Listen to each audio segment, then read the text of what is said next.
Baiklah, saya akan menjelaskan 7 sakramen dalam Gereja Katolik.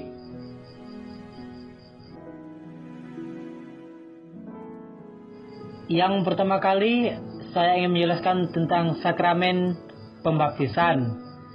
Sakramen baptis merupakan sakramen yang pertama kali kita terima sebelum sakramen yang lain-lainnya. Pada saat menerima sakramen baptis, kita diperciki air, kemudian diolesi minyak, serta diberi kain putih dan lilin yang bernyala. Semua itu merupakan lambang bahwa kita telah dibersihkan dari dosa asal dan siap menjadi terang bagi sesama. Dengan menerima sakramen baptis, kita telah diangkat menjadi anak Allah dan digabungkan dengan gereja yang menjadikan kita anggota tubuh Kristus, serta siap diutus untuk berbuat baik kepada semua orang. Pembaptisan hanya dapat diterima satu kali selamanya, namun meninggalkan material rohani yang tidak dapat dihapuskan.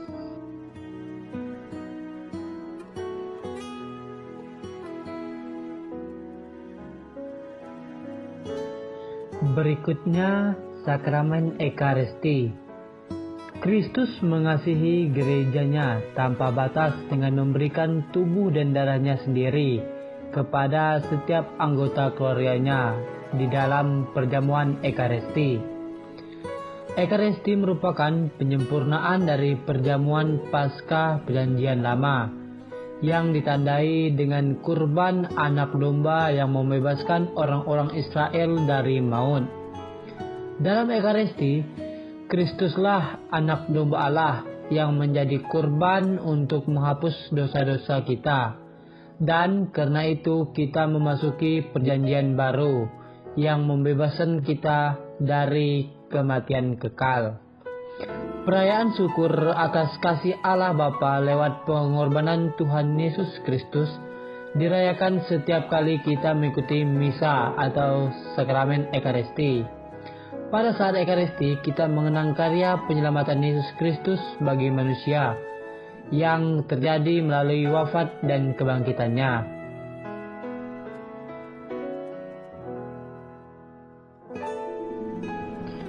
Berikutnya, sakramen penguatan atau biasa juga disebut sakramen Krisma. Dalam sakramen Krisma, umat Gereja Katolik menerima kepenuhan Roh Kudus yang menjadi umat lebih dewasa secara rohani dan menjadikannya saksi Kristus yang memiliki tanggung jawab yang besar. Seperti halnya dengan sakramen baptis, sakramen Krisma hanya dapat menerima sekali seumur hidup bagi semua orang. Sakramen Krisma adalah salah satu sakramen dari 3 sakramen inisiasi Kristen, yaitu baptis, Krisma, dan Ekaristi. Di dalam sakramen Krisma, kita menerima kepenuhan Roh Kudus, sehingga kita dapat secara penuh dan aktif berkarya dalam gereja, dibandingkan dengan para rasul yang menerima Roh Kudus saat Pantekosta. Sebelum peristiwa Pantekosta, mereka sudah menerima Roh Kudus, tetapi mereka baru aktif sesudah Pantekosta. Berikutnya, sakramen pengakuan dosa atau sakramen tobat. Setiap orang pernah berbuat dosa. Dosa merusak hubungan dengan sesama manusia dan Tuhan, sehingga membuat kita merasa tidak senang dan tidak bahagia. Oleh karena itu, Bapa menganugerahkan kepada kita sakramen tobat atau pengakuan dosa.